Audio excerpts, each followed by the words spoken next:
पावन एही धरती पर मिथिला धाम यो भैया।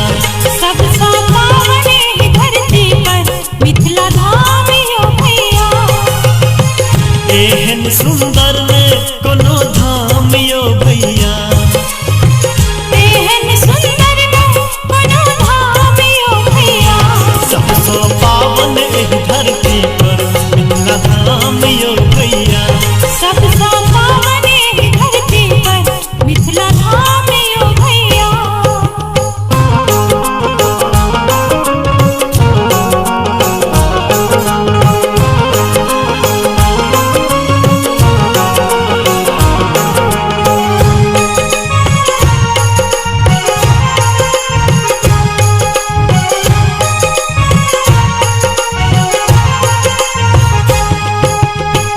देश राजा जनक के सीता के अंगना यो।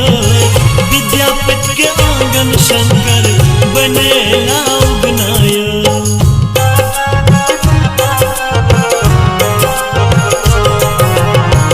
देश राजा जनक के सीता के अंगना यो। विद्यापति के आंगन शंकर बनेला उगना यो। मर्यादा पुरुषोत्तम पाहुन राम यो भैया। मर्यादा पुरुषोत्तम पाहुन राम यो भैया। सबसे पावन एही धरती पर मिथिला धाम यो भैया। सबसे पावन एही धरती पर मिथिला धाम यो भैया।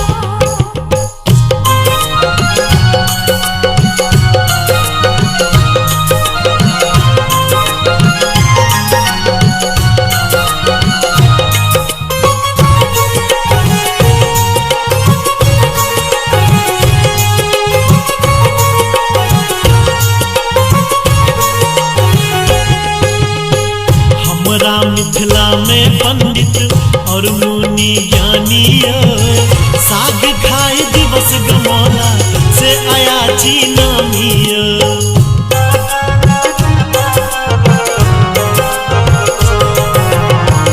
हमरा मिथिला में पंडित और मुनि ज्ञानी यो। साग खाए दिवस गमौला से अयाची नामी यो। सुगा पढ़े छल वेद पुराण यो भैया। सुगा पढ़े छल वेद पुराण यो भैया। सबसे पावन एही धरती पर मिथिला धाम यो भैया। सबसे पावन एही धरती पर मिथिला धाम यो भैया।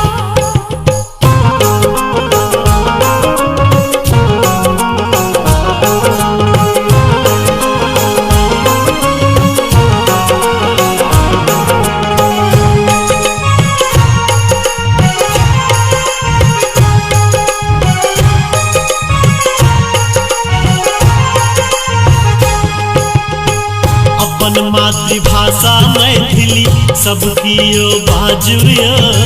चाहे रहू दिल्ली मुंबई या पंजाब कमाबू यो।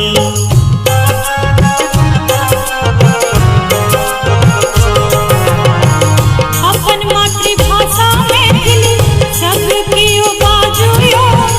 चाहे रहू दिल्ली मुंबई या पंजाब कमाबू यो। मिठ बोल मैथिली पहचान यो भैया। मीठे बोल मैथिली पहचान यो भैया। सबसे पावन एही धरती पर मिथिला धाम यो भैया। सबसे पावन एही धरती पर मिथिला धाम यो भैया। एहन सुंदर